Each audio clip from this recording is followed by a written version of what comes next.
Assalamualaikum sahabat-sahabat yang dirahmati Allah. Hari ini saya akan menceritakan kepala pemimpin ormas ini berubah menjadi monyet saat menendang Kiai minta THR. Namun sebelumnya saya sarankan untuk menuliskan sholawat Nabi Muhammad agar kelak sholawat ini menjadi saksi untuk mendapat syafaat di akhirat. Like dan subscribe ke channel ini sangat membantu menyebarkan dakwah Islam dan menjadi amal jariah. Langit desa Sumberjati malam itu tampak kelam. Bulan tertutup awan pekat. Angin bertiup dingin, menyapu pepohonan yang berderet di sepanjang jalan menuju pondok pesantren milik Kiai Syamsul. Suasana sunyi, hanya suara jangkrik yang terdengar samar di kejauhan. Di kejauhan, beberapa pria berjalan dengan langkah berat. Mereka mengenakan jaket hitam, sebagian membawa pentungan kayu, dan tatapan mereka penuh kesombongan. Di antara mereka, seorang pria bertubuh kekar dengan kumis tebal melangkah paling depan. Namanya Jarot, pemimpin ormas yang dikenal suka memalak warga. Hari ini kita tuntut hak kita, ucapnya dengan suara lantang. Kiai itu pasti punya banyak uang. THR kita tahun ini harus lebih besar. Anak buahnya mengangguk, menahan tawa. Mereka sudah sering melakukan aksi seperti ini, dan tak ada yang berani melawan. Kiai Syamsul memang dihormati, tapi mereka tak peduli. Pondok pesantren mulai terlihat. Cahaya temaram dari lampu minyak menerangi halaman. Beberapa santri yang masih terjaga berbisik pelan, melihat rombongan itu datang. Jantung mereka berdegup kencang, menyadari ancaman yang mendekat. Jarot berhenti di depan pintu kayu besar. Ia mengetuknya dengan kasar, sekali, dua kali, lalu menendangnya hingga terbuka lebar. Dari dalam, Kiai Syamsul muncul dengan wajah tenang. Matanya tajam menatap mereka.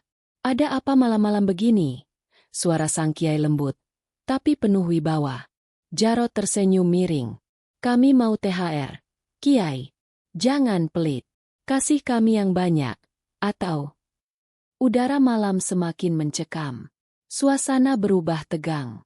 Kiai Syamsul tetap berdiri tegak di ambang pintu. Sorot matanya tajam, namun wajahnya tetap tenang. Sementara itu, Jarot menyeringai, menunggu jawaban yang ia harapkan. "Kalian datang ke pondok ini, meminta dengan cara seperti ini," ucap Kiai Syamsul, suaranya dalam dan berwibawa. "Apakah itu sikap orang yang mencari berkah?" Jarot mendengus, lalu menoleh ke anak buahnya yang mulai menyeringai ke arah para santri yang mengintip dari kejauhan. "Kiai, jangan banyak ceramah," ucapnya sambil menyilangkan tangan di dada. "Kami sudah capek baik-baik. Jadi, cepat kasih THR kami sebelum kami ambil sendiri." Salah satu anak buah Jarot, seorang pria bertato di lengannya, maju selangkah. Ia mengangkat pentungannya ke udara, mengayunkannya perlahan seolah memberi peringatan. Para santri mulai berbisik cemas, beberapa mundur ke dalam pondok. Mereka tahu Kiai Syamsul adalah sosok yang dihormati, bahkan dikenal memiliki ilmu tinggi, tapi menghadapi segerombolan preman di tengah malam adalah hal yang tak pernah mereka bayangkan. Kiai Syamsul menghela napas panjang. Rezeki itu datang dari Allah, bukan dari pemaksaan. Jarot tertawa mengejek. "Sudahlah, Kiai. Aku bosan dengar ceramahmu." Tanpa aba-aba, ia melangkah maju dan mengangkat kakinya tinggi, bersiap menendang Kiai Syamsul yang tetap berdiri diam. Namun, tepat saat kakinya hampir mengenai tubuh sang Kiai, sesuatu yang tak masuk akal terjadi. Udara di sekeliling mereka mendadak terasa berat. Seperti ada kekuatan tak terlihat yang menekan dada. Jarot merasakan tubuhnya bergetar hebat. Jantungnya berdebar tak karuan. Tiba-tiba, rasa panas menjalar dari kakinya yang masih melayang di udara, menjalar cepat ke seluruh tubuhnya. Matanya membelalak, mulutnya terbuka hendak berteriak, tapi tak ada suara yang keluar. Sementara itu, anak buahnya yang berdiri di belakangnya mulai mundur perlahan. Mereka melihat sesuatu yang mengerikan terjadi pada tubuh pemimpin mereka. Jarot merasakan kulitnya seperti terbakar. Panas yang menjalar dari kakinya kini mencapai wajahnya. Ia meraih kepalanya dengan kedua tangan, tapi yang ia rasakan justru sesuatu yang asing. "Bulu! Bebajingan, ah!" Suaranya berubah menjadi pekikan kasar yang tak lagi terdengar seperti manusia. Anak buahnya terbelalak ngeri. Mereka melihat kepala Jarod perlahan berubah. Wajahnya yang semula keras dan garang kini mulai menyusut. Rahangnya memendek, hidungnya melebar, dan giginya bertaring. Kedua telinganya meruncing, sementara kulitnya yang kecoklatan tertutup bulu tebal. Astaga! Jarod, apa yang terjadi sama lu? Salah satu anak buahnya mundur ketakutan. Sementara itu, Jarod sendiri tak bisa memahami apa yang terjadi. Tubuhnya masih manusia, tapi kepalanya kini jelas bukan lagi miliknya. Ia meraba wajahnya sendiri, merasakan kulit yang kini penuh bulu dan rahang yang bergerak dengan cara yang aneh. Aku aarg. Suaranya terdengar seperti pekikan monyet yang marah. Tiba-tiba, angin kencang bertiup, membuat dedaunan berjatuhan. Pintu pondok pesantren berderit pelan, seolah memberikan aura mistis yang semakin mencekam. Kiai Syamsul masih berdiri di tempatnya. Tatapannya tenang namun penuh makna. Ketika seseorang menzalimi orang lain, ada kalanya balasan itu datang seketika. Ucap sang kiai dengan suara yang tetap lembut, namun menggema di telinga semua yang hadir. Jarod jatuh berlutut. Tangannya mencakar tanah. Dadanya naik turun. Matanya yang kini berbentuk bulat besar melotot liar ke segala arah. Ia mencoba berbicara, tapi yang keluar hanya erangan khas seekor monyet. Anak buahnya mulai panik. Mereka mundur perlahan. Beberapa di antaranya langsung berbalik dan lari terbirit-birit meninggalkan pemimpin mereka yang kini berubah menjadi sesuatu yang tak bisa mereka jelaskan. Namun, perubahan itu belum berhenti. Sesuatu yang lebih mengerikan akan segera terjadi. Tubuh Jarod menggigil hebat. Tangannya yang masih berbentuk manusia mencakar tanah, seolah berusaha mencari pegangan di tengah perubahan mengerikan yang ia alami. Namun, semakin ia melawan, semakin cepat perubahan itu terjadi. Bulu hitam pekat kini menjalar ke lehernya, merayap ke punggung dan dada. Tangan yang mencengkeram tanah perlahan mengecil, jari-jarinya menipis dan memanjang, kukunya berubah tajam seperti cakar. Tulang-tulangnya berderak keras, mengeluarkan suara mengerikan yang membuat anak buahnya semakin ketakutan. Apa yang terjadi sama dia? Teriak salah satu pria bertato. Tubuhnya gemetar. Jarod mencoba berdiri, tapi kakinya melemas.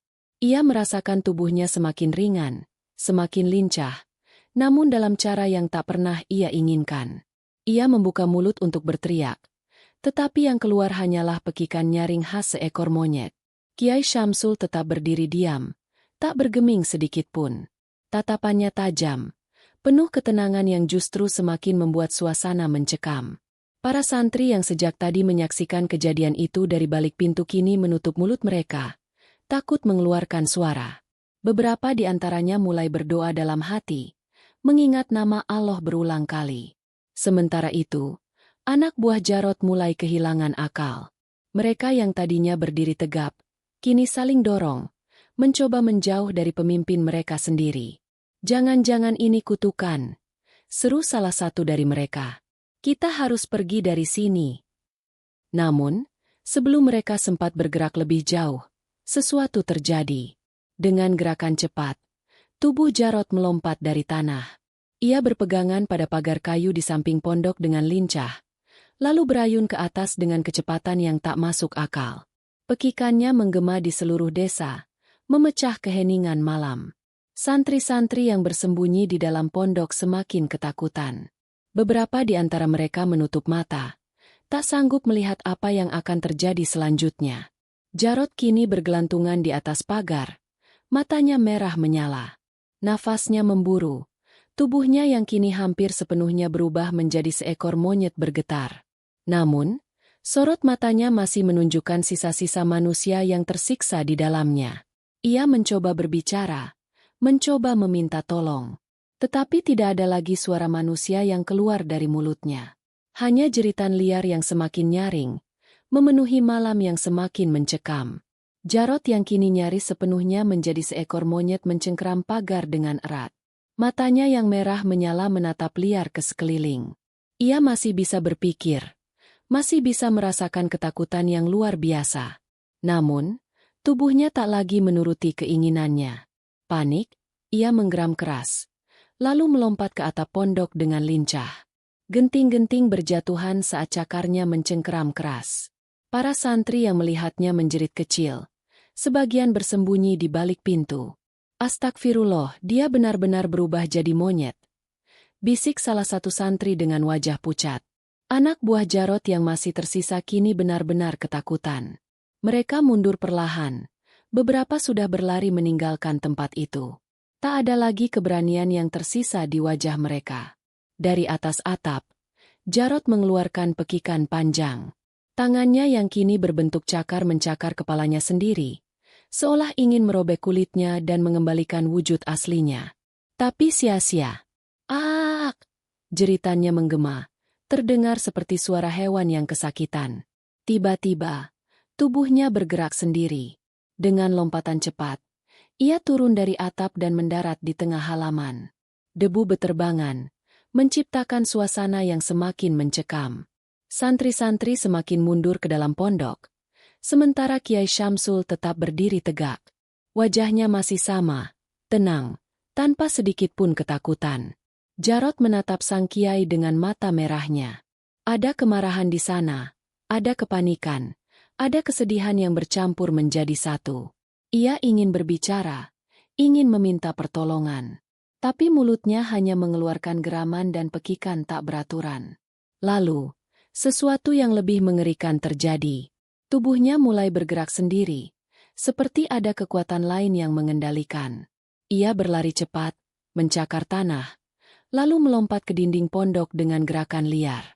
Para santri berteriak ketakutan. "Awas!" Dia mengamuk. Tapi sebelum siapapun bisa bergerak, tiba-tiba suara lantang menggema di udara. "Cukup!" Suara Kiai Syamsul begitu kuat, penuh wibawa, seolah menusuk langsung ke dalam kepala. Dan mendadak, tubuh Jarot membeku di tempat. Tubuh Jarot mendadak kaku. Cakarnya yang siap mencakar dinding pondok terhenti di udara.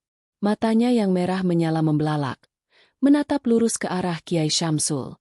Angin malam berhenti berhembus. Suasana yang tadi mencekam kini berubah menjadi hening yang begitu dalam, seolah seluruh desa menahan napas.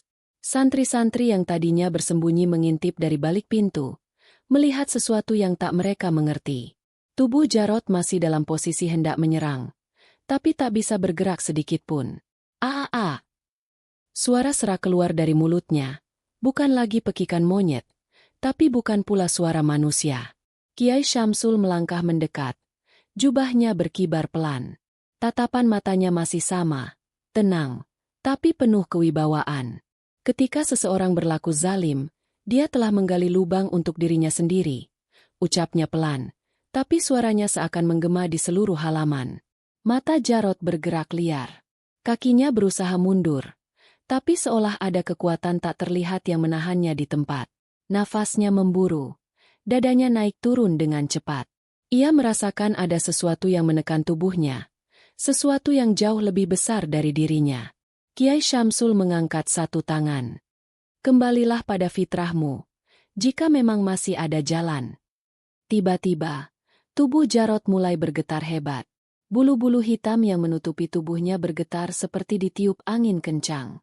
Tulang-tulangnya yang tadi berubah kini kembali berderak, seakan berusaha kembali ke bentuk semula. "Arg!" Pekikan kesakitan keluar dari mulutnya.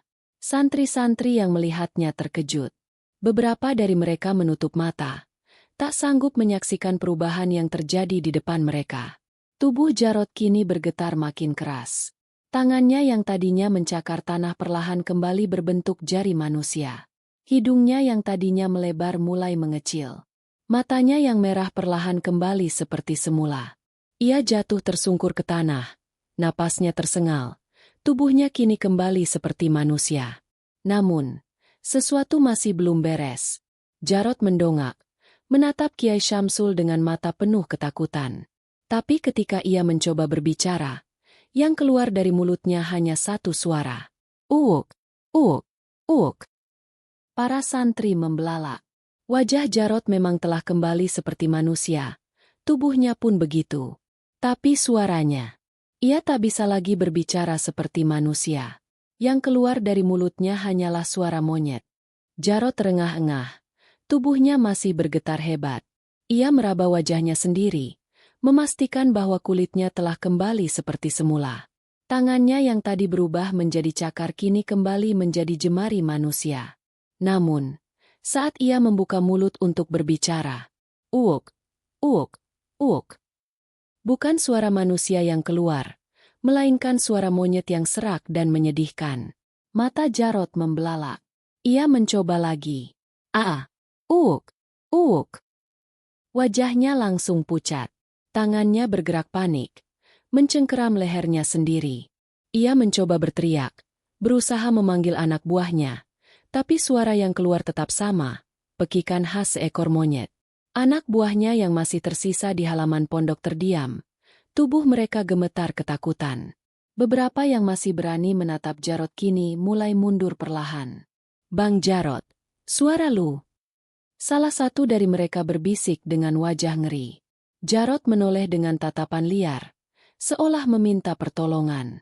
Namun, yang keluar dari mulutnya hanya jeritan hewan yang putus asa. Kiai Syamsul menghela napas panjang. "Perbuatanmu sudah terlalu jauh, Jarod. Tidak semua kesalahan bisa diperbaiki seketika." Jarod merangkak ke arah sang kiai, berusaha memohon ampun. Air mata menetes di pipinya yang kini kembali manusiawi. Namun suaranya tetap tak berubah. Uuk, uuk. Ia memukul dadanya sendiri dengan frustasi. Tangannya mencakar tanah, meremas rambutnya.